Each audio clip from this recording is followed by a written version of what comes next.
everyone like holiday holiday in Khmer ថ្ងៃឈប់សម្រាកថ្ងៃឈប់សម្រាកថ្ងៃឈប់សម្រាកខ្ញុំចូលចិត្តថ្ងៃឈប់សម្រាក There are three big holidays in Cambodia ខ្មែរ New Year ចូលឆ្នាំខ្មែរចូលឆ្នាំខ្មែរ Water Festival បុណ្យអុំទូកបុណ្យអុំទូកភ្ជុំបិណ្ឌ Day បុណ្យភ្ជុំបិណ្ឌបុណ្យភ្ជុំបិណ្ឌ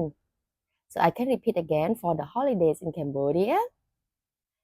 ចូលឆ្នាំខ្មែរចូលឆ្នាំខ្មែរបុណ្យអុំទូកបុណ្យអុំទូក